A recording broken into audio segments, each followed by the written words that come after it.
أعوذ بالله من الشيطان الرجيم. بسم الله الرحمن الرحيم. أم اتخذوا آلهة من الأرض هم ينشرون لو كان فيهما آلهة إلا الله لفسدتا فسبحان الله رب العرش عما يصفون لا يسأل عما يفعل وهم يسألون أم اتخذوا من دونه آلهة قل هاتوا برهانكم هذا ذكر من معي وذكر من قبلي بل أكثرهم لا يعلمون الحق فهم معرضون۔ کیا ان لوگوں نے زمین میں کچھ خدا بنا لیے ہیں جو کسی کو زندگی عطا کرتے ہیں؟ اگر زمین و آسمان میں اللہ کے سوا اور بھی معبود ہوتے تو ان دونوں کا نظام درہم برہم ہو جاتا۔ تو عرش کے مالک اللہ ان باتوں سے پاک ہے جو یہ بنایا کرتے ہیں۔ خدا سے اس کے کسی فعل کے بارے میں پوچھ گچھ نہیں کی جا سکتی، البتہ ان سب سے پوچھ ہوگی۔ کیا ان لوگوں نے اللہ کے سوا کچھ اور معبود بنا لیے؟ آپ کہہ دیجئے تم لوگ اپنی دلیل تو لاؤ، یہ قرآن جو میرے ساتھ والوں کے لیے نصیحت ہے اور دوسری کتابیں جو مجھ سے پہلے والوں کے لیے نصیحت تھیں موجود ہیں، ان سے دلیل پیش کرو۔ لیکن حقیقت یہی ہے کہ ان میں سے اکثر لوگ حق بات کا یقین نہیں کرتے، اسی لیے منہ پھیرے ہوئے۔ سورہ انبیاء آیت نمبر 21-24۔ ان آیات میں اللہ رب العزت نے فرشتوں کی صفات کو بیان کرنے کے بعد اور حق اور باطل کے سلسلے میں بہت ہی بنیادی فرق سمجھانے کے بعد اللہ کی وحدانیت کی دعوت دی ہے کہ اس سے تمہیں خود معلوم ہو جانا چاہیے کہ اللہ ایک ہے، اور تردید کی ہے، سختی کے ساتھ مسترد کیا ہے ان لوگوں کے دعووں کو جو یہ کہتے ہیں کہ اللہ کے علاوہ بھی دوسرے معبود ہیں۔ قرآن نے کہا کہ یہ جو بہت سے معبود تم نے بنا رکھے ہیں زمین میں، کیا یہ حشر و نشر کی صلاحیت رکھتے ہیں؟ یعنی جب لوگ مر جائیں گے تو ہم ینشرون، دوبارہ وہ زندہ کر کے اٹھا پائیں گے؟ کسی چیز کا ان کو اختیار نہیں ہے، تو کیسے انہوں نے اللہ کے ساتھ کسی اور کو جوڑ لیا اور ملا لیا؟ نہ ان کو یہ اختیار ہے، نہ ان کو یہ سمجھ ہے۔ ان کی حماقت پر اللہ رب العزت کی جانب سے افسوس کیا جا رہا، افسوس کے انداز میں یہ بات کہی جا رہی کہ آخر کیا سمجھ کر، کیا دیکھ کر انہوں نے مخلوق کو جو خود بے قدرت ہے، ان کے اندر کوئی طاقت نہیں، اپنا معبود مان لیا۔ زمینی معبود اور دیوتا اتنے زیادہ ہیں، اگر صرف ہم ہندوستانیوں کی مثال لے لیں، بھارت میں جن لوگوں کو مانا جاتا ہے صرف زمین میں بسنے والی مخلوقات کو، اس لیے کہ قرآن نے کہا آلہۃ من الارض، کہ انہوں نے زمین سے ایسے معبود اختیار کر لی، صرف زمین کے آسمان اور ہواؤں اور فضاؤں میں جو انہوں نے معبود بنا رکھے ہوں تو الگ ہے۔ تو ہم دیکھیں گے کہ ان لوگوں نے جانوروں کو، پیڑ پودوں کو، جو جمادات، پتھر اور چٹان اور پہاڑ جیسی چیزیں ہیں جو جمی ہوئی ہیں، ان سب میں انہوں نے خدا مان رکھے ہیں۔ گو ماتا اور گنگا مائی، اور سانپ کو ناگ اور بندر کو ہنومان اور پیپل اور تلسی اور نہ جانے کتنی چیزیں ہیں جن کو انہوں نے خدا مان رکھا۔ اللہ تعالیٰ نے ایک دلیل دی کہ اگر سادہ ذہن سے تم غور کرو تو اللہ کے سوا اگر اور معبود ہوتے تو کائنات کا یہ نظام اور خود انسان کا وجود اور اس کی روزمرہ کی زندگی اور تمام مخلوقات کا اپنے اپنے کاموں میں لگا رہنا اور زندگی کی دوسری مصروفیات چل سکتی تھیں اگر دو یا دو سے زیادہ لوگوں کا فرمان اور ان کی مرضی اس کائنات میں چل رہی ہوتی۔ فرمایا کہ اگر زمین و آسمان میں اللہ کے سوا اور معبود ہوتے تو ان دونوں کا نظام درہم برہم ہو جاتا۔ مثال دی جاتی ہے کہ کسی ایک ادارے یا انسٹیٹیوشن میں دو لوگوں کو برابر کا اختیار دے دیا جائے تو کیسے بڑے اختلافات ہو جاتے ہیں۔ یا اگر دو پاورفل لوگ ایک عہدے پر آ جائیں، ایک منصب پر آ جائیں، تو کمزور لوگوں میں، انسان کمزور ہے، اس کی کتنی بڑی طاقت ہے، اس کے باوجود بھی ایسی خطرناک جنگیں ہوتی ہیں کہ ایک دوسرے کو تباہ کر کے رکھ دیتے ہیں، جبکہ برابر درجے کا عام طور سے اختیار ہوتا بھی نہیں۔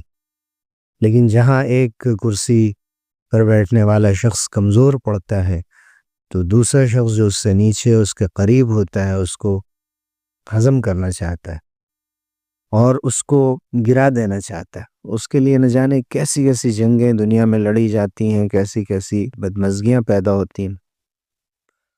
تو سوچئے کہ اگر خدا کے درجے کی صلاحیت کئی لوگوں کے اندر ہوتی اور سب خدا ہوتے تو ان کی جنگ کتنی خطرناک ہوتی اور کیا پھر یہ دنیا سنبھل پاتی، وہ کائنات کا یہ نظام اس طرح سے چل پاتا۔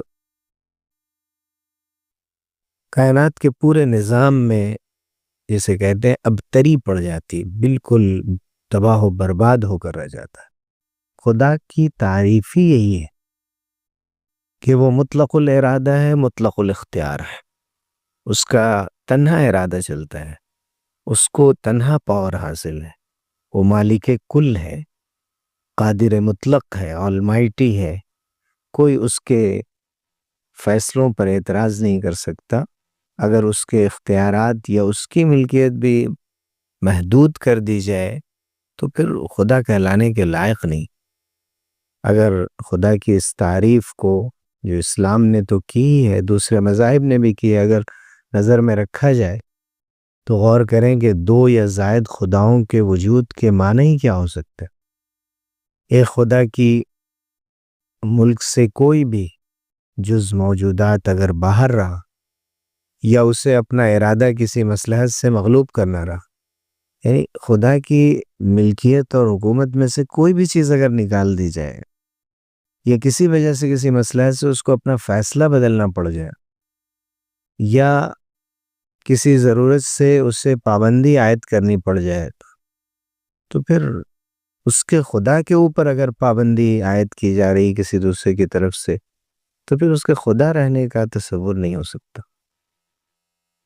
تو اس کائنات کا جو نظام ہے، جس کے آگے انسانوں کی بنائی ہوئی جو بڑی بڑی چیزیں ہیں وہ بھی گرد ہیں، ان کی کوئی حیثیت نہیں، تو اس بات کی دلیل ہے کہ توحید ہی اصل ہے۔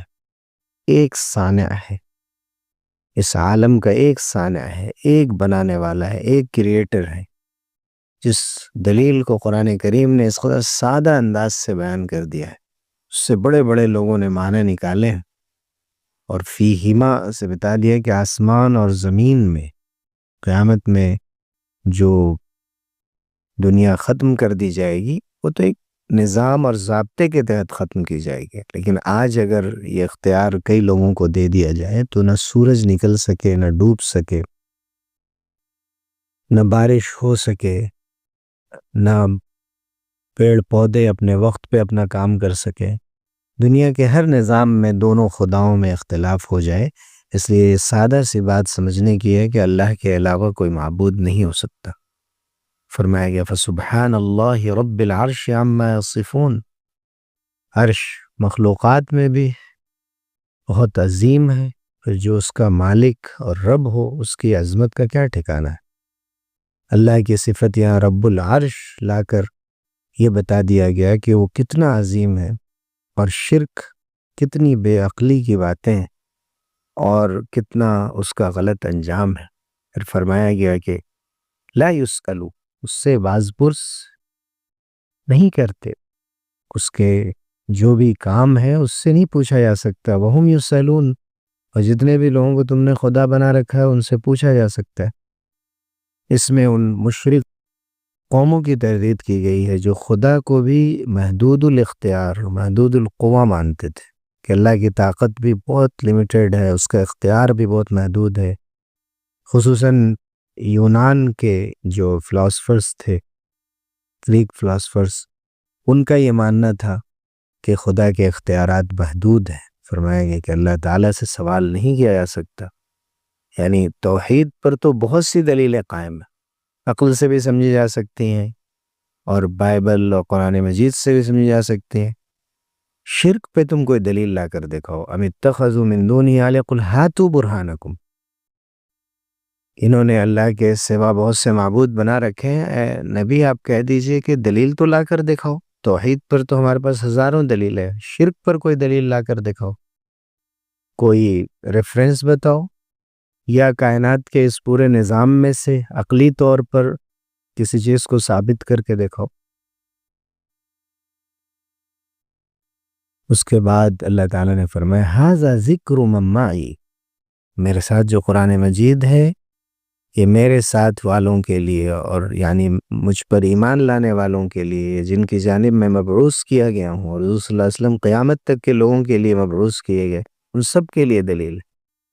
اور اس سے پہلے جو کتابیں آسمانی گزری ہیں وہ اس دور کے لوگوں کے لیے دلیل تھیں، اور آج بھی ان کا جو صحیح اور درست حصہ ہے، کم سے کم جو لوگ اس کتاب کو مانتے ہیں ان کے لیے دلیل ہے، اور ایمان تو اہل ایمان بھی لاتے ہیں۔ فرمایا گیا کہ یہ دلیلیں موجود ہیں توحید کی تمام آسمانی کتابوں میں، لیکن تم شرک کی دلیل لا کر دکھاؤ۔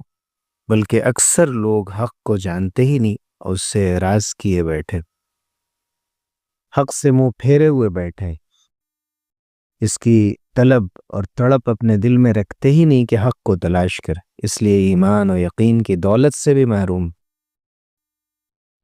ذکر سے مراد یہاں اللہ کی کتاب ہے، ھذا ذکر من معی و ذکر من قبلی۔ ذکر من معی سے مراد قرآن ہے، و ذکر من قبلی سے مراد جو قدیم آسمانی صحیفے اور کتابیں ہیں۔ کہ ارشاد یہ ہو رہا ہے کہ ان کتابوں میں دیکھ لو تعلیم کس عقیدے کی موجود ہے، توحید کی موجود ہے یا شرک کی موجود ہے۔ اب اس کے بعد اللہ تعالیٰ نے اور بھی دلیلیں کائنات کے نظام سے اور نبیوں کے حوالے سے آگے پیش فرمائی ہیں، جن کا تذکرہ آگے کی تفسیر میں آئے گا۔ اللہ تعالی ہمیں توحید پر قائم رکھے اور ہمیشہ ہمیں شرک سے محفوظ رکھے۔ آمین۔ وآخر دعوانا الحمدللہ۔